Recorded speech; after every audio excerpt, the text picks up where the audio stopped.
ओम शांति। आज की मुरली सुनते हैं 10 जुलाई 2026। मीठे बच्चे, बाप आए हैं तुम बच्चों की अविनाशी ज्ञान रत्नों से झोली भरने। यह एक एक ज्ञान रत्न लाखों रुपयों का है। प्रश्न, गुप्त दान का इतना अधिक महत्व क्यों है? उत्तर, क्योंकि बाप तुम्हें अभी गुप्त ज्ञान रत्नों का दान देते हैं, इसे दुनिया नहीं जानती। फिर तुम बच्चे इन ज्ञान रत्नों का दान करने से विश्व की राजाई ले लेते हो। यह भी गुप्त है। ना कोई लड़ाई, ना कोई बारूद आदि, ना कोई खर्चा। गुप्त रीति से बाप ने तुम्हें राजाई दान में दी, इसलिए गुप्तदान का बहुत महत्व है। डबल ओम शांति। एक शिव बाबा कहते हैं, एक ब्रह्मा दादा कहते हैं, दोनों का स्वधर्म में शांत, दोनों ही शांतिधाम में रहने वाले हैं। तुम बच्चे भी शांतिधाम में रहने वाले हो। निराकार देश में रहने वाले आए हो साकारी देश में पाठ बजाने, क्योंकि यह ड्रामा है ना। बच्चों को ड्रामा के आदि मध्य अंत का ज्ञान बुद्धि में भरा हुआ है, ऊपर से लेकर नीचे तक। ऊंचते ऊंच भगवान, उनके साथ बच्चे। इन बातों को अच्छी रीति समझो, तुम्हारे सिवा यह ज्ञान कोई में है नहीं। तुम पढ़ते हो खुदाई स्कूल में, भगवान उबाच, भगवान तो एक ही है, कोई 10-20 भगवान नहीं है। जो भी सब धर्म वाले हैं, उनकी जो भी आत्माएं, सबका एक ही बाप है। फिर बाप सृष्टि रचते हैं तो कहा जाता है प्रजापिता ब्रह्मा। शिव को प्रजापिता नहीं कहेंगे, प्रजापिता तो जन्म मरण में आती,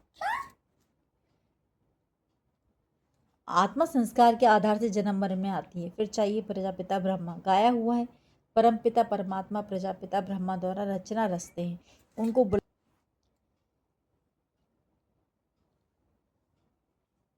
उनको बुलाया ही जाता है पतित पावनाओं। जब दुनिया पतित बनती है तो उनका अंत होता है, तभी बाप आते हैं पतित से पावन बनाने। अब तुम जान गए हो, बाप आते भी एक बार हैं और कब आते ही नहीं। अभी तुमको सारी नॉलेज मिली है। तुम ड्रामा के एक्टर्स हो ना। ड्रामा के एक्टर्स को सबकी एक्ट का जरूर पता होना चाहिए कि क्या क्या पार्ट है। वह होता है छोटा हद का पार्ट ड्रामा, उनका तो सबको पता पड़ जाता है। तुम भी देख कर आते हो, चाहो तो लिख भी सकते हो, याद कर सकते हो। छोटा सा होता है, ये तो बड़ा बेहद का ड्रामा है जिसको तुम सतयुग से लेकर कलयुग अंत तक जानते हो। अभी तुम बच्चे जानते हो, हमको बेहद के बाप से बेहद का वर्षा मिलता है, फिर हद के बाप से हद का वर्षा, हद की प्रॉपर्टी मिलती है। बाबा ने समझाया था, राजा जो बनते हैं वह अगले जन्म में दान पुण्य आदि करने से एक जन्म के लिए राजा बनते हैं। ऐसे नहीं कि वह दूसरे जन्म में भी बनेंगे। तुम जो सतयुग में राजाएं महाराजाएं थे, ऐसे मत समझो कि तुम्हारी राजाई कोई गुम हो जाती है। फिर जब भक्ति मार्ग होता है तब भी वह जास्ती दान पुण्य करते हैं, तो वह भी राजाई में जाते हैं, परंतु वह फिर हो जाते हैं विकारी राजाएं। तुम ही जो पूज्य थे सो फिर पुजारी बने हो। फिर भी सुख तो रहता है, दुख तो सिर्फ अभी होता है। अभी तमो प्रदान में भी तुमको सुख है, कोई लड़ाई झगड़े की बात नहीं। यह तो बाद में होता है, जब लाखों के अंदाज में हो जाते हैं तब लड़ाई आदि शुरू हो जाती है। तुम बच्चों को तो सत्युग त्रेता द्वापर में भी सुख है। जब तमो प्रदान शुरू होता है तब थोड़ा दुख होता है। अब तो है ही तमो प्रधान, बाप समझाते हैं, यह है ही तमो प्रधान दुनिया। तुम जानते हो यह बेहद का ड्रामा है, इनसे कोई भी छूट नहीं सकता। मनुष्य जब दुख में तंग हो जाते हैं तब कहते हैं भगवान ने ऐसा खेल क्यों रचा है। अब भगवान रचे ही नहीं तो दुनिया ही नहीं होती, कुछ नहीं होता। रचता रचता और रचना तो है ना, उनकी डिटेल भी है सतयुग से कलयुग अंत तक। बाकी थोड़े रोज हैं, तुम भी प्रैक्टिकल में देखेंगे।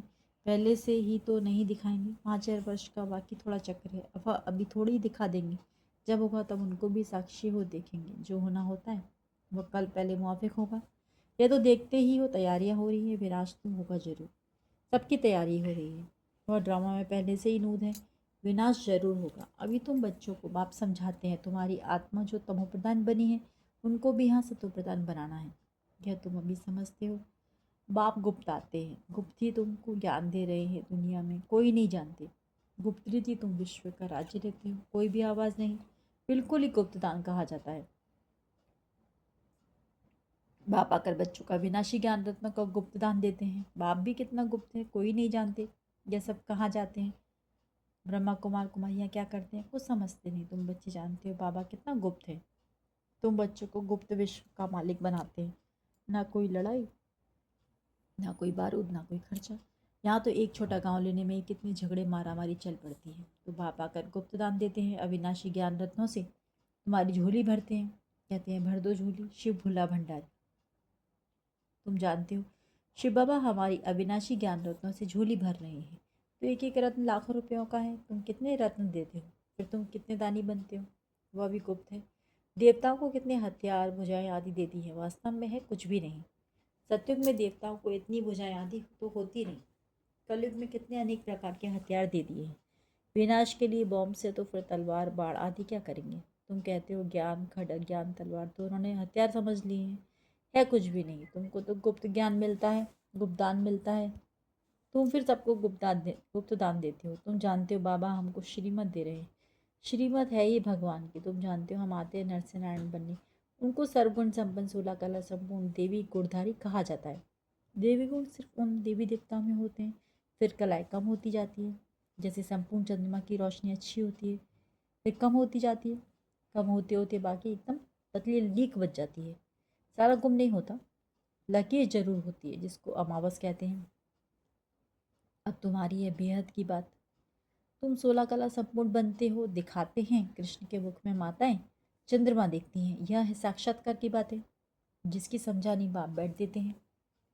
अब तुमको संपूर्ण पावन बनना है। माया का संपूर्ण ग्रहण लगा हुआ है, बाकी जाकर लकीर बसती है। सीढ़ी उतरते आए हैं, सबको सीढ़ी उतरनी है, तभी फिर सबको वापस जाना पड़े।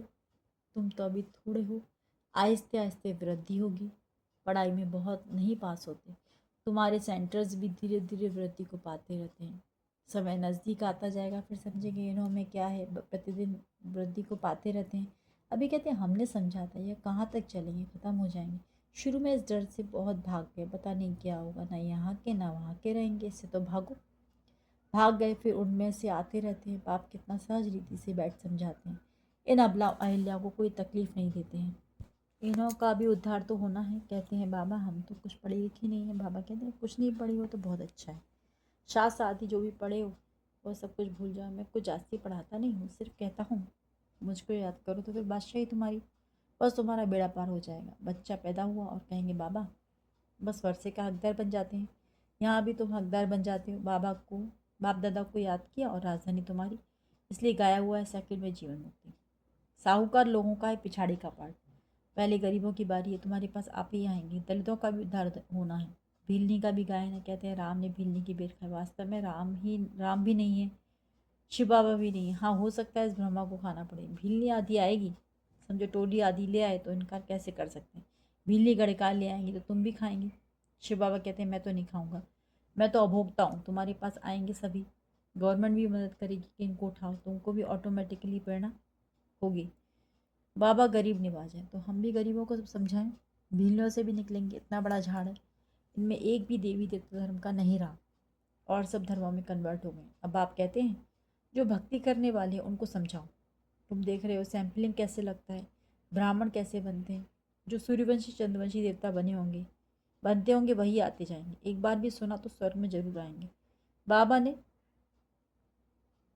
काशी कलवट का भी मिसाल सुना है। शिव पर जाकर बलि चढ़ते थे, उनको भी कुछ तो मिलना चाहिए। तुम भी बलि चढ़ते हो, पुरुषार्थ करते हो राजाई के लिए। भक्ति मार्ग में राजाई तो होती नहीं, वापस कोई भी जा नहीं सकते। तो क्या होता है, उनके जो पाप किए हुए हैं उनके सजा भोग चुकतू कर देते हैं। फिर नए सिरे जन्म होता है, नए सिरे पाप शुरू होता है। बाकी रहना तो सबको यहाँ ही है। नंबर 1 में तुम ही हो। तुम ही 84 जन्म भोगते हो। सबको सतो रजो तमो में आना होता है। बाप कहते हैं इस समय सारी मनुष्य सृष्टि का जड़ जड़ीभूत हो गया है। मनुष्य तो बिल्कुल घोर अंधेरे में कुंभकर्ण की नींद में सोए हुए हैं। एक कुंभकर्णी अनेक हैं। तुम कितना भी समझाते हो सुनते ही नहीं। जिनका पार्ट है वो पुरुषार्थ करते हैं और वही माता पिता के दिल पर चढ़ते हैं। तख्त नशीन भी वही बनेंगे। कितनी बच्चियाँ पूछती है बाबा, बच्चों को डांटना पड़ता है। बाप कहते हैं इतना कुछ नहीं है। तुम पुकारती हो हम पतितों को पावन बनाओ।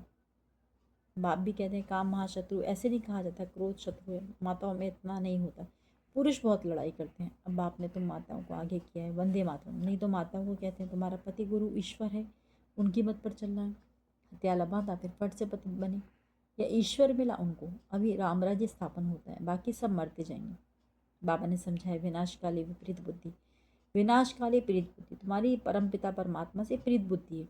तुम्हारी आत्मा जानती है शिव बाबा इनमें आते हैं, इन द्वारा हम सुन रहे हैं। इतनी छोटी बिंदु है, शिव बाबा का यह टेम्परेरी रथ है। इनके द्वारा यह रुद्र ज्ञान यज्ञ रचा है जो बढ़ता ही जाएगा। बच्चों की बूंद बूंद से तालाब भरता रहता है।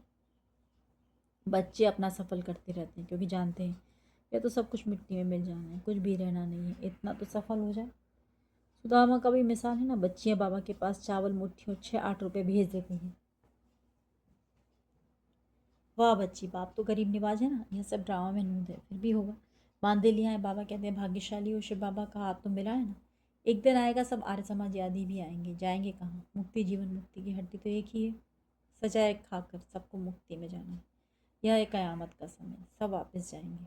यह साजन की बारात, कैसे बारात जाएगी, वो भी साक्षात्कार होगा, तुम्हारे सिवा और कोई देख ना सके। अच्छा, मीठे मीठे से किलदी बच्चों प्रति माता पिता बाप दादा का याद प्यार गुड मॉर्निंग। रूहानी बाप की रूहानी बच्चों को नमस्ते।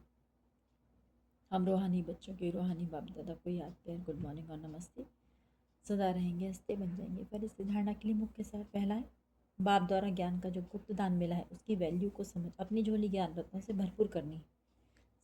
सबको गुप्त दान देते जाना है।